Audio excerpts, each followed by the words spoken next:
दोस्तों, आपने बहुत लोगों को कहते हुए सुना होगा कि अगर आपको करोड़पति बनना है तो आपको बिजनेस शुरू करना पड़ेगा। नौकरी के दम पे करोड़पति बनना नेक्स्ट टू इम्पॉसिबल है। और most of the salary individuals ये बात मान बैठे हैं कि नौकरी से तो कभी करोड़पति नहीं बना जा सकता। दोस्तों, 2017 में जब मैंने नौकरी करना शुरू किया था उस समय मेरी तनख्वाह हुआ करती थी 7,000 रुपए। उस समय करोड़पति बनना तो छोड़ो, मुझे कभी ये भी नहीं लगता था कि मैं 10 लाख रुपए भी बना पाऊंगा। बट आज 9 साल बाद 2026 में मैं आपको कॉन्फिडेंटली ये बात बोल सकता हूँ कि नौकरी से भी करोड़पति बना जा सकता है। हाँ, रास्ता थोड़ा मुश्किल होता है, इतना आसान नहीं होता। बट दोस्तों, इट इज 101% अचीवेबल। तो इस वीडियो में मैं आपसे 3 प्रिंसिपल शेयर करूंगा जिन्होंने मुझे बहुत हेल्प करी 1 करोड़ का पोर्टफोलियो बिल्ड करने में।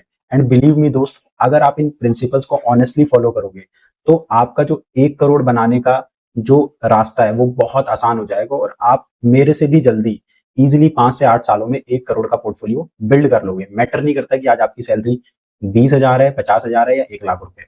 तो चलिए दोस्तों, शुरू करते हैं। दोस्तों, प्रिंसिपल नंबर 1 है कि इन्वेस्ट नाउ। आज ही इन्वेस्ट करो, परफेक्ट टाइम का वेट मत करो। दोस्तों, हम इंसान ना एक चीज में बड़े एक्सपर्ट होते हैं, हम हमेशा परफेक्ट टाइम का वेट करते रहते हैं किसी भी चीज को करने के लिए।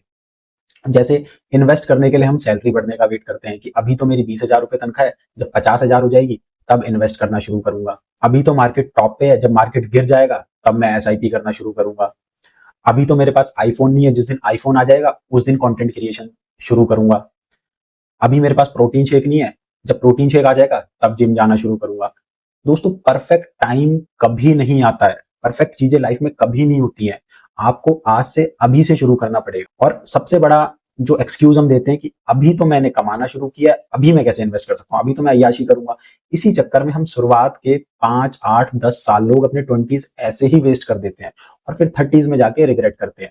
इनिशियली आप भले ही कम इन्वेस्ट करना शुरू करो, लेकिन आप शुरू करो, क्योंकि 20s में आपके पास जो सबसे बड़ा एडवांटेज है वो है आपके पास टाइम का एडवांटेज। 2017 में जब मैंने शुरू किया था, आई वॉज 18 ईयर्स ओल्ड।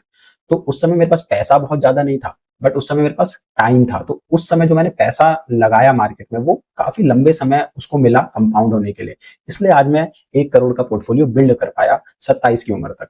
तो आपको इन्वेस्ट करने के लिए परफेक्ट टाइम का वेट नहीं करना। इन्वेस्ट के लिए क्या, किसी भी चीज के लिए लाइफ में परफेक्ट टाइम का वेट नहीं करना। सबसे परफेक्ट टाइम जो होता है किसी भी चीज को करने का वो होता है आज और अभी। जैसे मैं कंटेंट बना रहा हूँ तो मैं 18,000 का फोन यूज कर रहा हूँ, ना मेरे पास आईफोन है, ना मेरे पास लाइटिंग है, कुछ कुछ भी नहीं है। बट मेरे को करना था तो मैंने शुरू कर दिया। तो कोई भी चीज के लिए परफेक्ट टाइम का वेट मत करो, आज से अभी से शुरू करो। दोस्तों, प्रिंसिपल नंबर 2 की बात करते हैं और ये पहले वाले प्रिंसिपल से ज्यादा इंपॉर्टेंट है। अगर आप इसको समझ गए तो आप गेम पलट सकते हो। तो प्रिंसिपल नंबर 2 है कि आपको अपनी सैलरी देख के खुश नहीं होना है कि सैलरी कितनी बढ़ी, आपको अपनी नेटवर्थ पे ध्यान देना है कि आपकी नेटवर्थ कितनी बढ़ रही है। लोग क्या करते हैं ना दोस्त, ये देखते हैं कि यार 5 साल पहले मेरी सैलरी थी 20,000 रुपए, आज मैं कमा रहा हूँ 1 लाख रुपए। वाओ, मैं तो जिंदगी में सही फोड़ रहा हूँ। बट ऐसा नहीं होता मेरे भाई। आपको ये देखना है कि इन 5 सालों में आपकी नेटवर्थ कितनी बिल्ड हुई। मतलब अगर आप इन्वेस्ट करते हो शेयर मार्केट में तो आपका पोर्टफोलियो कितना बड़ा, अगर आप एफडी में इन्वेस्ट करते हो तो आपकी एफडी का साइज कितना बड़ा, या आप लैंड में इन्वेस्ट करते हो तो आपकी टोटल लैंड की वैल्यू कितनी बड़ी। तो आपको उस तरीके से देखना है। अगर 5 साल पहले आपकी नेटवर्थ थी 10 लाख रुपए और आज आपकी नेटवर्थ 10 लाख रुपए ही है, तो इसका मतलब आपने क्या किया, आपने अपनी सैलरी को खा पी के खत्म कर दिया। आपने सारी सैलरी अपनी लाइफस्टाइल पे खर्च गई और आप लाइफस्टाइल को अपग्रेड करते रहे। तो सैलरी बढ़ना is not a marker of becoming wealthy और बिकमिंग रिच। आपको नेटवर्थ बिल्ड करना है। जैसे 2017 में जब मैंने शुरू किया था उस समय मेरी सैलरी 7,000 रुपए थी। आज मेरी सैलरी लगभग 1 लाख से भी ज्यादा है, मतलब इन हैंड सैलरी भी मेरी 1 लाख से ज्यादा है। बट मेरे को कभी फर्क ही नहीं पड़ता कि मेरी सैलरी कितनी है। मैं ये सिर्फ ये चीज देखता हूँ कि मेरी ईयर ऑन ईयर पिछले साल के मुकाबले नेटवर्थ कितनी बड़ी। जैसे अभी मेरी नेटवर्थ लगभग 1 करोड़ 2-3 लाख के आसपास है। अब मैं अगले साल ये देखूंगा कि इसमें मैंने एडिशनल कितना पैसा इन्वेस्ट किया प्लस मेरे पोर्टफोलियो की वैल्यू कितनी बढ़ी। मान लो पोर्टफोलियो की वैल्यू बढ़ गई 15%, तो 1 करोड़ 15 लाख पोर्टफोलियो की वैल्यू हो गई।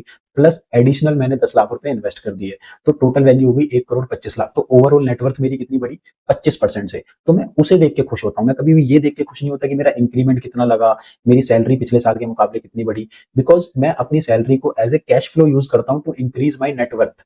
अगर आप ये नहीं कर रहे हो दोस्तों, यू आर डूइंग ब्लंडर। मैं देखता हूँ लोग, मेरे दोस्त आते हैं मेरे पास, 1-2 क्लाइंट है, मैं उनसे बात करता हूँ, वो कहते हैं सर 5 साल पहले हम 50,000 कमाते थे, आज तो मैं 2 लाख रुपए महीना कमाता हूँ। मैंने कहा ठीक है। मैंने कहा 5 सालों में आपका पोर्टफोलियो का साइज कितना बढ़ा।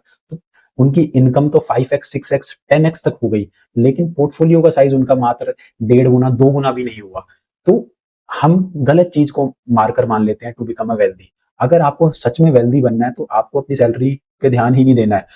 मैं ये नहीं कह रहा कि आपको उसमें मेहनत नहीं करनी, जॉब छोड़ देनी है या बिल्कुल सैलरी बढ़ाने पे ध्यान नहीं देना, वो तो देना है, बट सैलरी को आपको as a cash flow use करना है टू इंक्रीज योर नेटवर्थ। तो तब आपको पता चलेगा कि एक्चुअली में are you building a wealth और you are just destroying it. I hope आपको ये पॉइंट समझ आया होगा। दोस्तों तीसरे प्रिंसिपल की बात करते हैं कि don't spend money to impress temporary people. आप दूसरों को खुश करने के लिए पैसे खर्च मत करो, या लोग क्या कहेंगे, लोग क्या सोचेंगे, सिर्फ इसलिए पैसे मत खर्च करो। मैं आपको अपना एग्जांपल देता हूँ। रिसेंटली हमारी कंपनी हमें बैंकॉक लेके गई थी, क्योंकि इस बार मतलब इंडिया लेवल पे हमने काफी अच्छा परफॉर्म किया था। तो हमारी जो नेशनल सेल्स मीट है, हमारे सीईओ ने डिसाइड किया कि वो बैंकॉक में करेंगे। तो सभी 200-250 लोग, जितने भी लोग हैं हमारी कंपनी में, हम सब बैंकॉक गए। अब वहां जाके क्या हुआ, सभी लोग शॉपिंग करने लग गए, क्योंकि बैंकॉक में क्या है, जो फेमस ब्रांड है वो इंडिया के मुकाबले थोड़ा सस्ता मिलते हैं।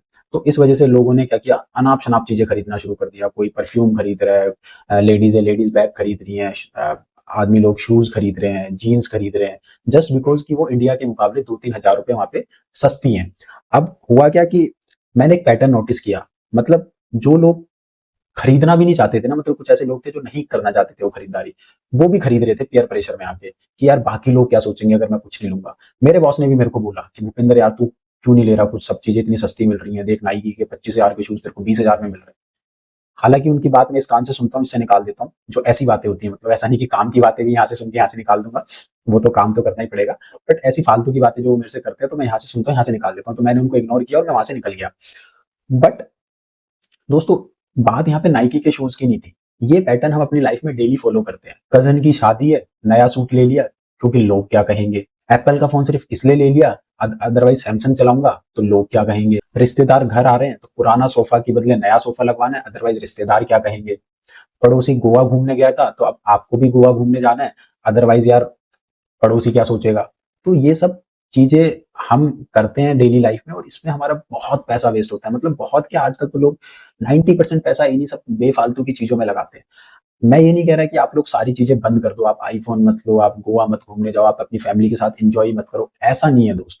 आपको सारी चीजें करनी है, बट आपको हर चीज का बैलेंस बनाना है। सेम टाइम पे आपको उतनी प्रायोरिटी अपनी इन्वेस्टमेंट्स को भी देनी है। और कहीं जाने से पहले मैं ऐसे सोचता हूँ, जैसे मान लो मेरे को गोवा जाना है, तो मैं सोचूंगा कि अगर गोवा में मैं एक भी फोटो नहीं ले पाया तो क्या मैं फिर भी गोवा जाऊंगा। तो अगर मेरा जवाब होगा हाँ, कि यार एक भी फोटो मैं अपलोड नहीं कर सकता कहीं पे, इंस्टाग्राम पे, स्टेटस पे, और still if you will go to Goa, then you can go there. Otherwise आप उसको अवॉइड करो। अदरवाइज आप सिर्फ वो इसलिए कर रहे हो क्योंकि आप लोगों को दिखाना चाहते हो। रिसेंटली मैं अभी केदारनाथ तुंगनाथ होके आया, मैंने बंजी जंपिंग भी करी वहां पे, बट वो मैंने इसलिए की क्योंकि वो मुझे एक्चुअली करनी थी, मुझे लोगों को नहीं दिखाना था। तो उसके लिए मैंने कुछ ज्यादा स्टेटस भी नहीं लगाया, और शायद मेरे पास वहां पे फोन भी नहीं होता तो मैं तब भी जाता। तो अगर ऐसे आप चीजों को देखोगे तो आपके खर्चे ऑटोमेटिकली बहुत कम हो जाएंगे। दोस्तों लोगों को दिखाने के चक्कर में मत पड़ो, अदरवाइज 10-15-20 साल बाद आप बहुत रिग्रेट करेंगे कि यार काश मैंने 20s में अपने पैसा बचाया होता, काश मैंने 30s में सेव किया होता, काश मैंने 40s में इन्वेस्ट किया होता। बहुत से लोग हैं, मेरे कलीग्स हैं, they are quite senior than me, they are in their 40s, late 40s, and they don't have any investment, they just have 5 to 10 lakh rupees in their bank accounts, because they spend their whole life की दूसरों को खुश करने में, expensive trips, expensive cloth, expensive गाड़ी।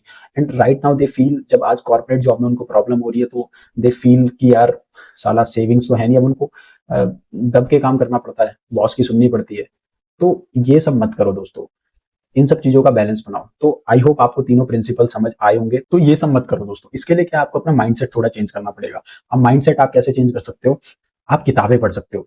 तो इस video के एंड में मैं आपको एक किताब रिकमेंड करना चाहता हूँ, जिससे आपका माइंडसेट बहुत ज्यादा चेंज हो जाएगा। तो किताब का नाम है दोस्तों the art of spending money by Morgan Housel. बहुत प्यारी किताब है दोस्तों। तो दिस इज द बुक। मैंने ये लगभग 2-3 बार पढ़ी है। जब भी मेरा बहुत पैसे खर्च करने का मन होता है तो मैं इस किताब को पढ़ता हूँ। और इस किताब में आपको सीखने को मिलेगा कि आपको किन चीजों पे पैसा एक्चुअली में खर्च करना है, किन चीजों पे पैसा खर्च करके आपको खुशी मिलेगी, कौन सी चीजें हैं जिसपे आपको पैसा बर्बाद नहीं करना है, आपको वेल्थ कैसे बिल्ड करनी है। बहुत प्यारी किताब है दोस्तों। इस किताब का लिंक मैं डिस्क्रिप्शन में डाल दूंगा। आप मेरे लिंक से भी ले सकते हो, अदरवाइज आप डायरेक्ट भी खरीद सकते हो। मेरे लिंक से लोगे तो मुझे 2-4% कमीशन मिल जाएगा। लेकिन क्या है कि आपको उतना ही पैसा पे करना पड़ेगा, ऐसा नहीं है कि आपका पैसा ज्यादा लगेगा, वो कमीशन मेरे को साइट्स की तरफ से मिलेगा। चलिए दोस्तों, मिलते हैं अगली वीडियो में। प्लीज इन प्रिंसिपल्स को फॉलो कीजिए, वीडियो को लाइक कीजिए, शेयर कीजिए, सब्सक्राइब कीजिए, और बने रहिए मेरे साथ। मिलते हैं अगली वीडियो में।